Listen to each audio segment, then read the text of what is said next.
I think that probably would have scarred me in some way. I don't like. That's the kind of shit where I'd be like, well, I don't know about eating meat.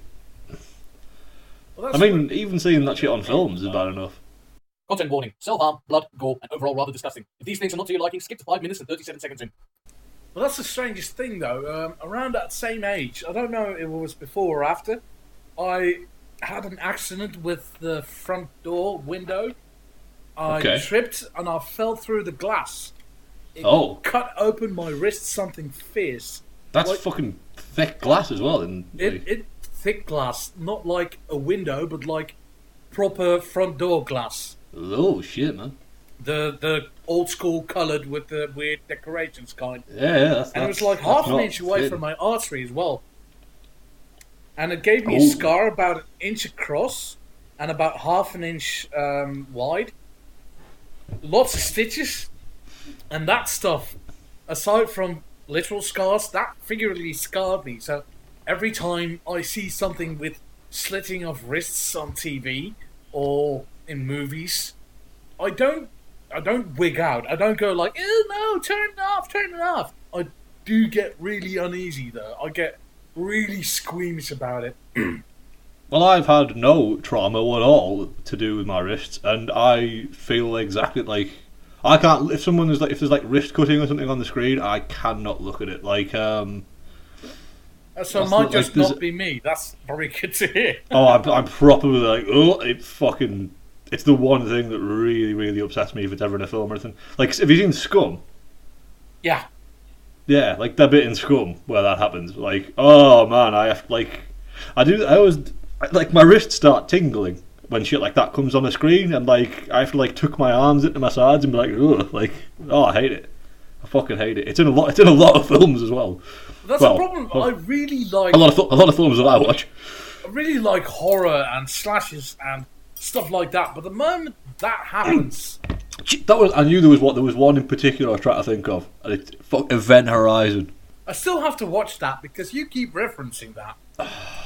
There's a bit in Event Horizon. Well, let me tell you now. There's a bit in Event Horizon that you will not enjoy.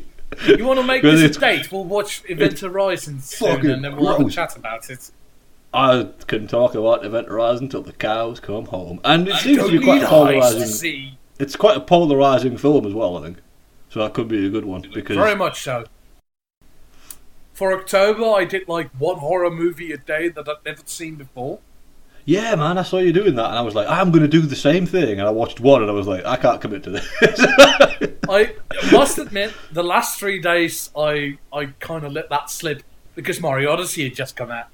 Well, also, I did see a lot of the time you were like, well, I missed one yesterday, so today too. Like, you didn't. It wasn't one a day. It's like you don't have to be consistent, but you know, I saw about 30 new films. Yeah, no, that's a quite a fucking lot. So every now and then I took a day as a cheat day, as a new release. So I picked Logan's Game on Netflix. Gerald's Game, that one. What do I think of Logan? Logan's Run, probably. It's a fucking great movie, man. I've got that recorded on my TiVo box right now.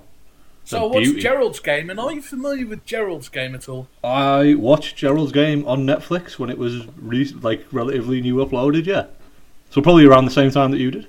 That is the most unnerving, disgusting variety of cutting one's wrists that I ever had to deal with. Even talking about it now, I'm getting shivers down my spine. Yeah, that was another one, yeah. So I watched that with the missus, and that was a proper, like, I buried my face in her, and I was like, tell me when it's gone. Like, I literally was like, the second she picked up the glass, I was like, I ain't fucking watching this.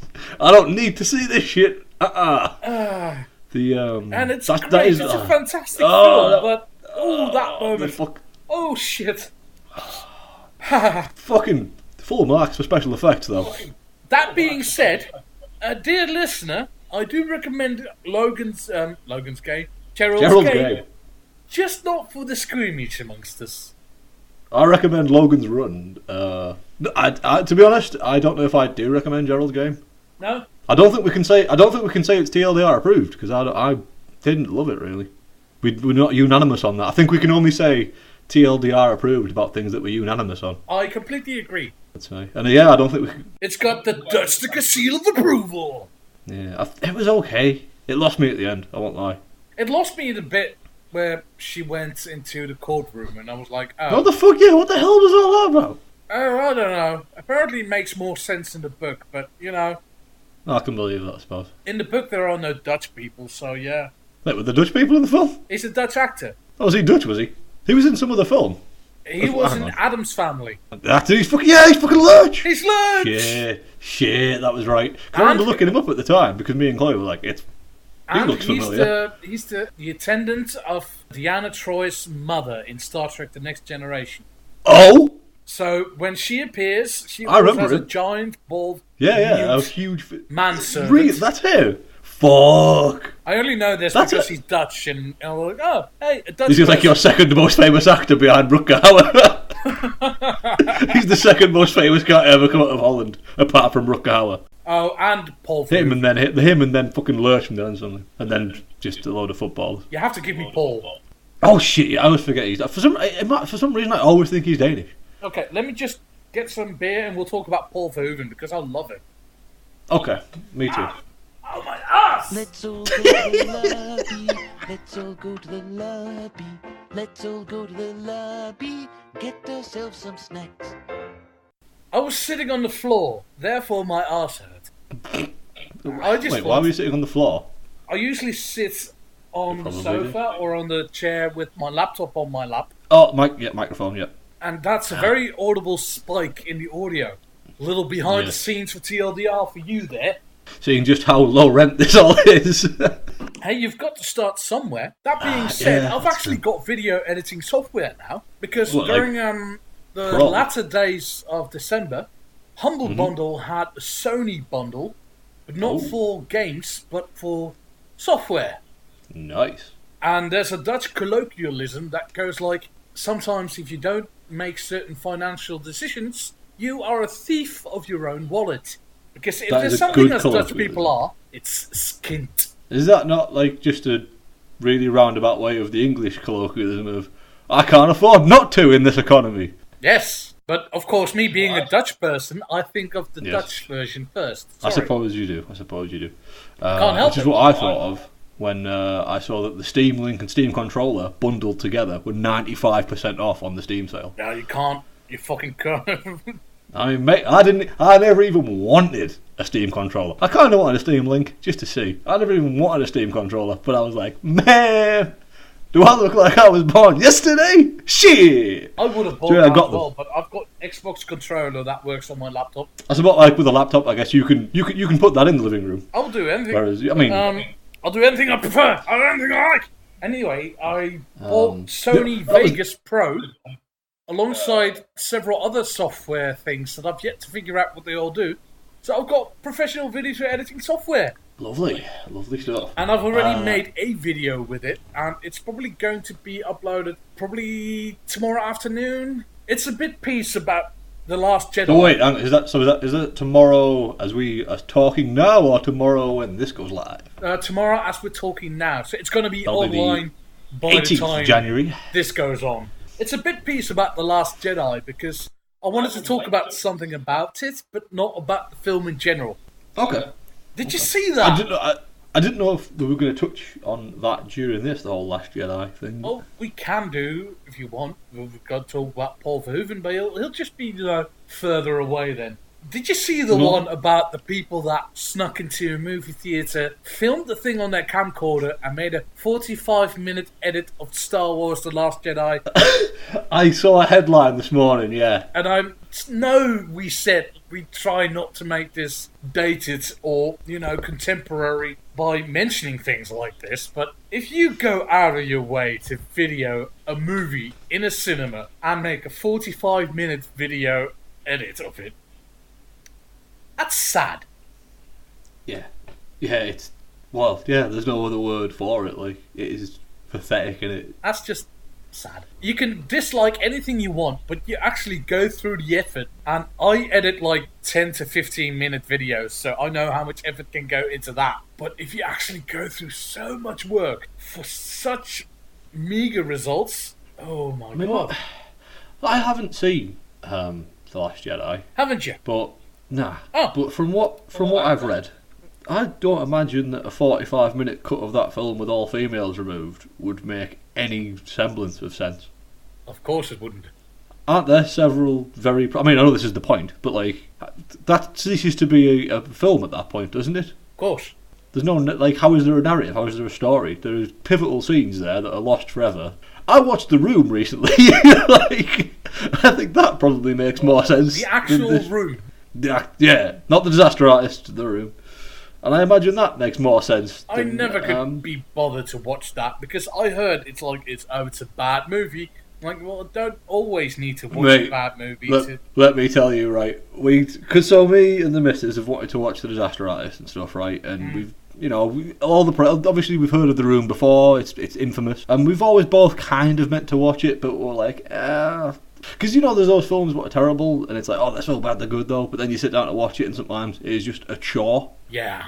It is the most I've ever seen my girlfriend laugh at a film. Okay. The Room is a fucking riot from start. I can't recommend it highly enough. It's brilliant. Because when we sat, I was like, oh man, I'm so worried. She was bang up for it. And I was like, I don't know, I think this might be we might get 20 minutes into this and be like, oh shit. Yeah, because that's what it feels like to me. Like, I know all the jokes. Yeah. It's been done to them. I thought that's what I put. Oh man, start to finish, it is golden. I'd only seen like 1 or 2 clips of it though, so if you've seen loads and loads of highlights of it, maybe it won't be funny. But then again though, like, trying to see how that is supposed to be knitted together into an actual film, like, oh yeah, we want to watch it again. Like, we're really, really impressed with it. Wow. Yeah, mind you, it is quite impressive how that guy, I forgot his name. Tommy Wiseau. Yeah, Tommy Wiseau. I'm horrible with names. It's very impressive how that guy wanted to make his own thing, a film. Nobody wanted to make his film, so he got his own money together to make a film. Yeah. Well, I mean, that ends the point of the Franco movie. Like, the Franco movie is not really about the film. It's about, like, this fucking weird dude. Like, no one knows where he's from or exactly how old he is. Where did his money come from? Like, the film budget was apparently $6 million. That's more than I expected. And, well, fuck, you wait till you see it. And the main reason why it cost so much, though, was because he didn't know the difference between, like, HD film. What other ratio they film? I don't know. Right. He didn't know the difference, so he decided that he would just set up 2 cameras stacked on top of each other and just film it on both sets of film. So that, like, immediately doubled the price of production, obviously. Jesus. So that's the main reason why it cost so much. But there is other factors. But yeah, it cost like $6 million. But like, the thing that baffled me the most when I was reading up about him was, like, he had a billboard up on Sunset Strip. Yes. For 5 years, advertising it. Wow. How much money did that cost? Must have been a lot. It must have. Where It's always money Where the as well. fuck did this guy's money come from? Like, and again, apparently no one really knows. But yeah, I really want to see The Disaster Artist. But the Room though, oh man, it fucking slayed me. As I say, like, I'm not exaggerating when I say it's the most I've ever seen my girlfriend laugh at a film. And we watched In Bruges last night. Mind you, he now has a success on his hands, but not for the reasons that he intended. No, well, he claims since it came out Fuck that he claims it was meant to be so bad it's good. Fuck off. But everyone else involved with the film is like, nah, man. The one thing I do dislike about this though is that, like, people now see him as this, like, great ironic figure of, like, he's a great... Yeah, like, apparently he's still a huge asshole, so... Yeah, like, and if you read the book, apparently he's just a piece of shit. Like, my buddy recently saw Disaster Artist, and he didn't really care for it. He loved the book, and he loves the original The Room. He didn't really like Disaster Artist, and he was like, nah, I didn't really like the way that they were kind of painting him as this, like... Historic revisionism. A bit, yeah. He's the George Bush of cinema, you know? I was going to say that. A terrible, terrible human being repainted as a harmless buffoon. Strange minds think alike. Anyway, The Last Jedi is probably the event horizon of Star Wars films. Right, well, this is the thing, right? Like, you mean it's polarizing, yes? Yes. So, if I had no desire to see The Last Jedi. I'm not a massive Star Wars fan. I don't hate them, but like, in fact, in many ways, I think I'm a bigger Star Wars fan than hardcore Star Wars fans, because I actually quite like the prequels. I don't mind them. I hold them in similar regard to the original trilogy. You know what I mean? Right. Whereas some people vehemently hate some Star Wars films. So I think my net like of Star Wars is probably higher than most. Do you know what I mean? Yes. I can watch any of the 6 and be like, well, you know. Your enjoyment is higher than most. I think so, yeah, because, you know, their highs will be higher, but their lows are so much lower. I don't hate the prequels either. Yeah, wow. They're inoffensive. Star Wars prequel, fucking Phantom Menace, fucking TL3R approved. I don't know. Okay, no, but my point is, so I had no great desire to see The Last Jedi, and if the reviews had come out and they were universally thumbs up, I wouldn't have wanted to see it. If they were universally thumbs down, I wouldn't have wanted to see it. But week 1, people were going, this is the greatest Star Wars film. And then week 2, there was a petition to get it struck off the record, and I was like, right? Yeah. And then every time I speak to someone who's been to the cinema to see it, one of them says it's the best thing ever, and one of them says they fucking hate it. So now I really want to see it. If there'd been a consensus... There's still a very present, let's say, a cultural clash between two subsets of society, of which one part really doesn't like one other part, let's put it like that. Yeah. And there's a lot of women in this, and there's a lot of people of different ethnicities in this. Like, taking all that, like, the men's rights stuff out of it, taking all the, like, Finn and all his subplot out of it. Like, you know, you've always got a few mates whose opinions you kind of value higher than others because their tastes are similar to yours. Not better, but similar to yours. Am I one? Do you know what I mean? Oh, you are top of the list, man. Top of the list! Booyah! But, like, just dudes at work and that, it's been, like, people like that who I know they don't have any of those weird hang-ups about, like, men's rights or any of that shit. I know there's none of that at play because I know those people so well. That's split down the middle even with them. It's like, it's just like, oh, I fucking hated it. And then other people are like, it's the great, like, even taking all that shit out, they just didn't care for it as a Star Wars film. Do you want me to break your mind even further? Yeah, go ahead. I have huge hang-ups with this film, but I completely understand if people say it's the best Star Wars film in ages. So the initial sort of review that I listened to in depth, podcast review of it, and they kind of said the same thing. They were like, it is truly one of the greatest Star Wars films in terms of, like, it could be the second or third best, maybe. I think they all said. Mm-hmm. And they definitely said it was the most sort of emotional Star Wars film, which sounds like a really stupid sentence, saying it out loud. No, but yes. But they did say they were saying that there was massive bits in the middle that go nowhere and are meandering and boring. Yes. Subplots that just lead to nowhere, which I've heard repeated to me basically across the board. But I don't know. Okay, so people are really pissed off about Luke's plot. I'll put it like this: Luke and Rey share a plot. Yeah. Full disclosure, I have read the spoilers, but I don't know if we want to... I'm not going to give you any spoilers, I'm just going to give you general ideas. Also, full more disclosure, I'll probably never see it. That's fine. But I'm still not... For anybody who's... Whatever, I'm just going to do like... This is what I was going to say. I don't know if we're going to spoil stuff. No. Luke and Rey share a plot. It eventually coincides with Kylo Ren, because they are important to one another. Ren and Rey. And Luke is very important to Kylo Ren as well. The other people in the Star Wars film are, quote-unquote, the main story. That's very finite. It's very small skill. I've seen someone describe it as Mad Max Fury Road in space. Which is... That's a fucking ring and endorsement. Too far off. Yeah, but in concept, not in execution. Okay. So, there's a meandering subplot, as some people would put it, where they meet up with Benicio del Toro, who is a great... I didn't know he was in that movie. He's a great little character. Okay. And I personally really don't care for that entire arc. Inside of it, it makes me go like, yeah, they could have done without it. But the stuff on the main ships is like, oh, shit, what's gonna... And Laura Dern is in it, and everybody hates Laura Dern because she's Sattler in Jurassic Park. The idea of the plot on the ships is to stall for time before Finn and a new character called Rose can come back from the meaningless, meandering arc. And then the last 30 minutes or so are all coming together in one big heap of explosions. Shit happens. And it's great as soon as all that happens. But I don't like the meandering subplot. But... Yeah, that is the one thing I've got to say that has been universal. But then there's a bit towards the end that suddenly everything clicks and makes sense. It's about the circumstances. It's about Luke Skywalker and the legends of the Jedi. And we go back to the planet that had the meandering subplot, and you see the effect that the subplot had. And suddenly it's like, okay, so they needed that, but without them being relevant in any way, this scene wouldn't have had any power, and it's so powerful towards the end. But yes, everybody hates Laura Dern, and that's the subject of the video that's gone up last Thursday, the 18th of January 2018, in order not to date this video. What is Laura Dern of the video? Laura Dern is the subject of the video.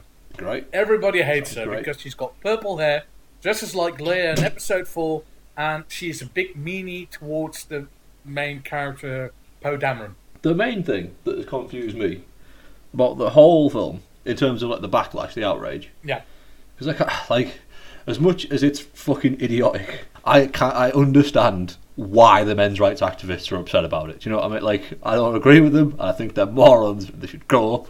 But I understand why they're annoyed. The one criticism I don't understand is that I've seen loads of people being like, "Oh man, Luke ain't the same." It's like, right.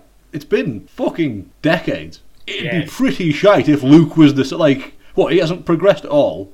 At the end, like, even in Return of the Jedi, at the beginning of Return of the Jedi, he was an untrained, raw, basically rookie Jedi, who by the end of that film, you've got to believe, like, was the greatest Jedi hero of all time. So he's gone from living as, like, this farm boy forced into a role, to then presumably living the rest of his life as the greatest hero ever. If he hadn't changed in that time, it would be fucking terrible. It's because several reasons. One, we saw Han Solo in The Force Awakens exactly the same as in he was in Return of the Jedi.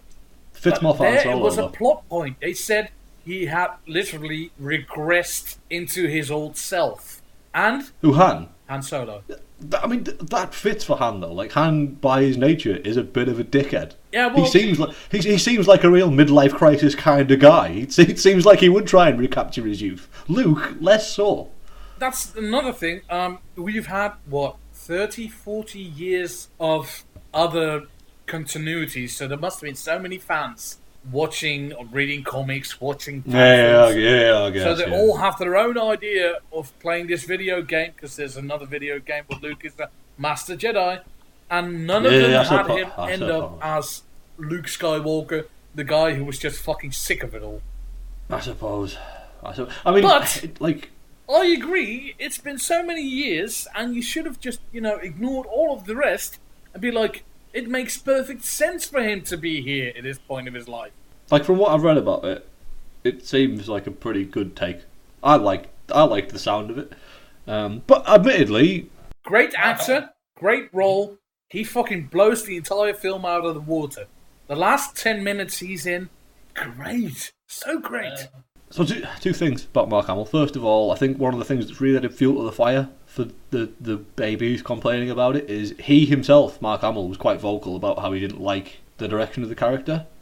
But he then said when he'd seen the film, he was like, now I get it. Like he himself has said, like, I was wrong. When we were doing the scenes, I was like, I don't like where it's going. And then he said when he saw the final product, he was like, yeah, okay. And the best part is, if that's him doing a role where he's not happy with what he's doing. Yeah, and he smashed it up. God, he's still so great at it. Yeah, and the second thing I want to say about Mark Hamill was, because I mean, me and you are big fans of Mark Hamill, but it's because we're big comic book nerds and big video game fans, and he's got his finger in so many pies in that field. He's in nearly every fucking cartoon you can think of. But like serious movie types, they regard him, I mean, I suppose Star Wars as a whole as well, but they regard like Mark Hamill as like, well, I mean, he's Luke.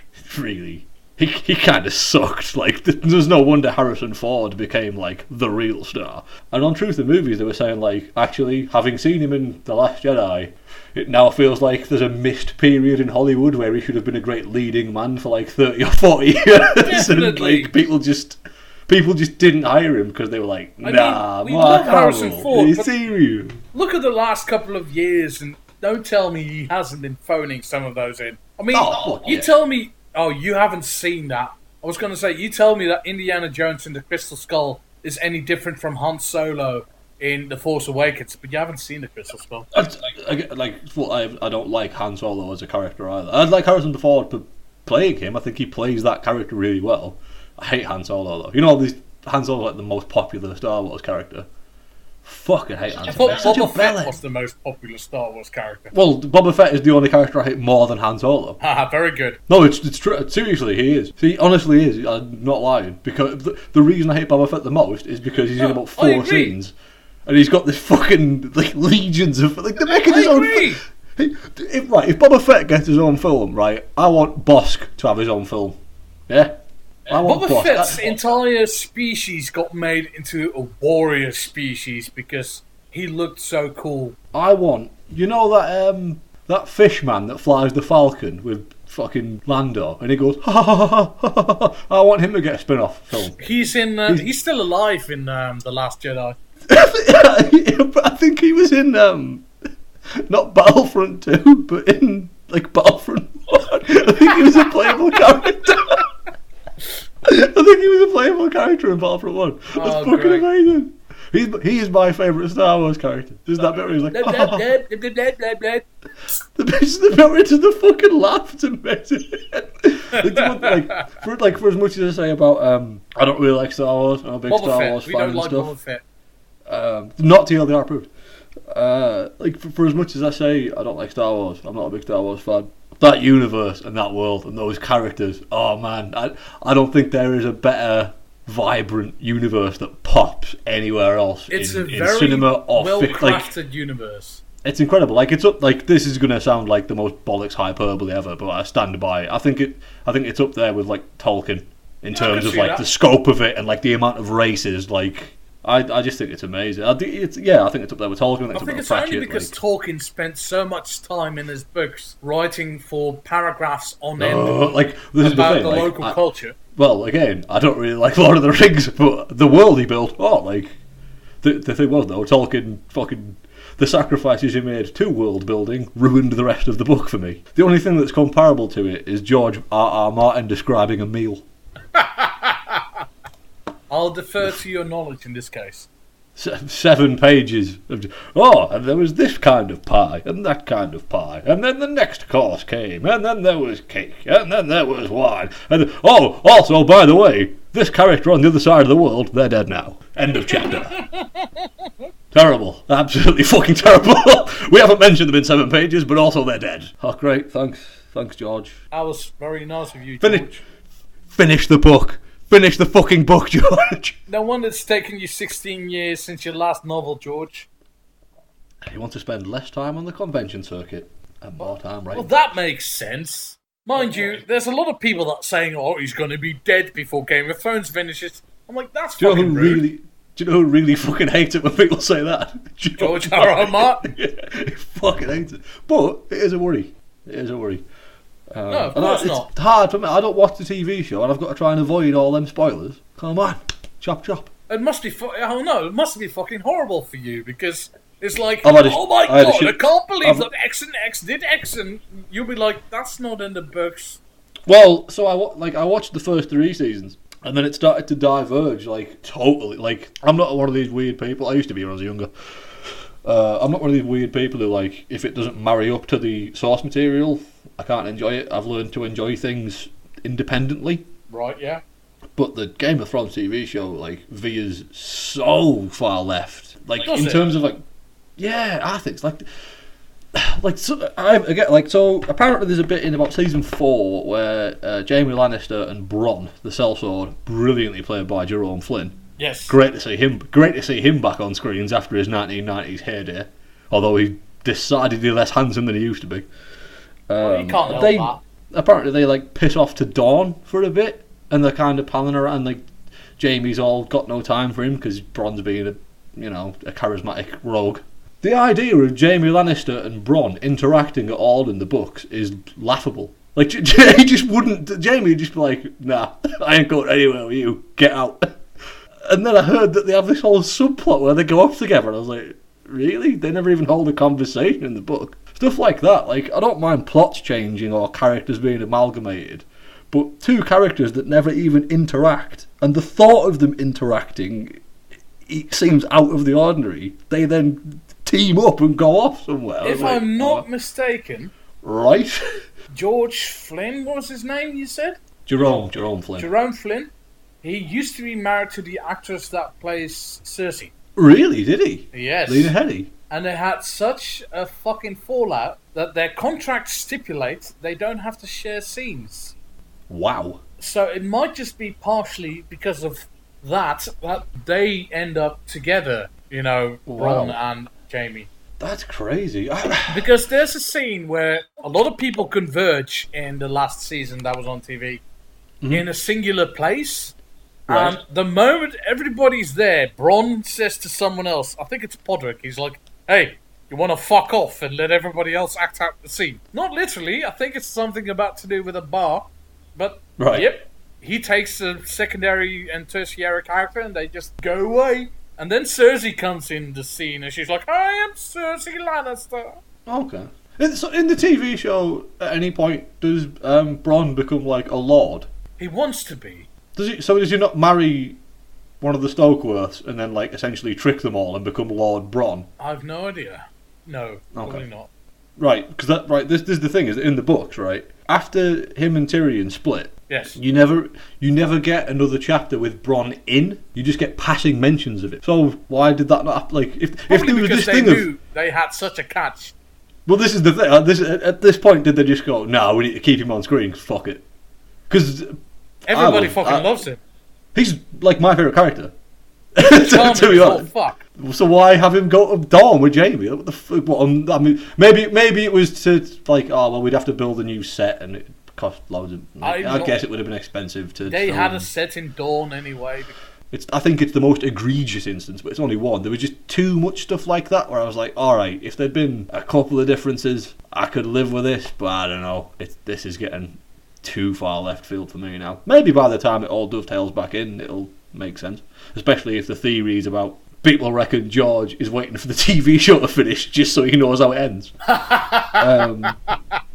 Oh, that'd be brilliant. There's this theory that, like, well, he feels he's written himself into a corner now, so he's going to see what the TV does with it and be like, okay. Oh, I hadn't thought of that. Well, yes, of course. I'll crib that. No, they took that from me. Yeah, that was one of those things where, like, the TV show's good, but I couldn't enjoy it anymore because it went too weird. It's gotten a lot more hectic in the last season. So I've heard. Because it's like they realised they're running out of material and suddenly they have to get everything together. I heard that apparently the final ever series is coming next year. I suppose so. 2019? Because I thought they were going to be like, oh, that's it for like the foreseeable till the books come out. Mind you, I don't think history is going to be kind to Game of Thrones. And I think they're going to be like, it's the first of its kind. It was the first television series on that scale. Is it? Well, it's the first series on that scale, but in the first of its kind. Like, no, but that's what I mean. It's a massive. It's basically movies as a TV series. Yeah, I guess so. I guess so. So it's got like multi-million of dollars, like even more so than other shows, and people will be like, "Oh, that was great," but in hindsight, a lot of it was shit. Oh, yeah, no, I think it'll be sort of. It's like, do you remember Rome? Yes. It's just that, isn't it? Isn't it just that, but better? And in a grander scale. Oh, like fucking Spartacus, Blood on the Sand, isn't it just that, but better? Like, yes. Loads of people get stabbed and then there's tits. Like, it's the comic relief from the Mummy fucking Xena Warrior Princess. That's something I would have never believed me until I saw that show. What, John Hannah being there? Yes. Yeah, because I hated all that shit. To be fair, like, I watched series 1 of Game of Thrones before I read the books. between series 1 and 2 coming out, I read all the fucking books because I was like, this is the best. And then I was like, oh, the books are way better. See, so, I only got into Game of Thrones after season 4 because really? Yeah, because I heard the Red Wedding, and the mere concept of that, such a game changer of a event inside a book or a show, intrigued me enough to start following it, because knowing that something like that could happen, that's great. Again though, like, I don't know how this is resolved in the books. It hasn't been to date. The Red Wedding, one of the very pivotal things in the Red Wedding episode, Jane Poole, Rob's wife, pregnant with his child, Yeah. She gets knifed, the baby gets knifed in her belly, they're all dead. Yes. She's not at the Red Wedding in the book. Didn't he? She's not, Jane's not. Rob's there, obviously. Rob dies. Right. His wife isn't, and his unborn child isn't. They're not at the wedding. Weird. They're safe somewhere. So, like immediately, that's like a massive plot point of like, all right, so there is a legitimate Stark heir unborn somewhere. Ah. That's huge. That's not like a little that's fucking huge. That changes the implications of the whole universe. It does. But in the TV show, they just go, nah, she's dead. Fuck it. Like. Plus, Mama Stark doesn't come back to life. What about her? The mum, she doesn't come back to life. In the TV show or the book? Lady Stoneblood, something like that. Stoneheart. Stoneheart. So she's in the books. She hasn't explicitly shown up yet. There's been like 2. Oh, so it's all fan theory. There's been 2 chapters where there's mention of a Lady Stoneheart, and then she's there, like written about in one of Brienne's chapters. And there's something about her. She can't speak because her vocal cords have been cut. Oh. And it's like, it's never explicitly stated who she is, but you're meant to be like, oh! Yeah, because I immediately went, oh. You know what I mean? You're meant to be like, fuck! And, yeah. Oh, so that's not even clear yet? Oh my god. It's never been explicitly stated yet that that's Catelyn Stark. There's just like, it's either 1 or 2 scenes. Or there's several scenes, where they mention, Lady Stoneheart's travelling around with this group of dudes. And then there's one Brienne chapter where they're about to like hang Brienne on Lady Stoneheart's say-so. What? And like there's all these little bits where Brienne's like, and she recognised her in an instant and all this, and then like the very last bit for Brienne is like Brienne shouts out a word, and then like the chapter ends, and it's like, well, fucking what happens now? Like, oh, that's awful. That's no, but like the good kind of awful. Yeah, but like the good kind of awful, it's been going on for like 6 years or so. If the works were complete, that would be a good kind of awful. Yeah, but it's fucking ages. What did she say? Oh, mind you, yeah. The Wheel of Time is a similar series that has been going on for years, and its author actually died before the actual plot finished. Who's the Wheel of Time by? Robert Jordan, I think. Okay, I thought I was going to recognise the name. The name of the series sounds familiar. It's about magic in a world where magic has faded away, and women can use it, but when men use it, they go insane. It's a bit sexist. Sounds like real life. The hero is the chosen one to destroy the world, probably. The chosen one. The chosen one to destroy the world. The hero is the one to destroy the world. It's a weird angle for a hero. Alright, that's a cool, different thing. Like, I quit the books in book 5, because book 5 is the biggest of all books. Out of how many? 7 finished by him. Yeah. The family actually hired some other writer to work on Robert Jordan's notes and finish the 8th book. Okay. I mean, there is this whole thing about allegedly Martin has told his niece how he wants it all to end. So if he ever does die. Have you not heard this? No, I haven't. Yeah, because people keep saying that he's going to be dead before he finishes. Which is awful, but you know... Yes, it is. But it's reassuring to know there's someone out there with the secret. Yeah, allegedly, he has told her like how it ultimately ends up. So that if the worst should happen, she will be able to take up the mantle and finish it off. Or at the very least, be able to tell somebody else. I should do that. I should write some notes about stuff I can't do. What about your unfinished business? I might just be blown up by a bus tomorrow. You never know. You never know. You never fucking know. I mean, I don't know what a bus would be doing blowing people up, but Mind you, I'm not going to say my ideas for my book on this thing because somebody will steal don't. my idea. Yeah, no, it's patent pending. Don't waste it.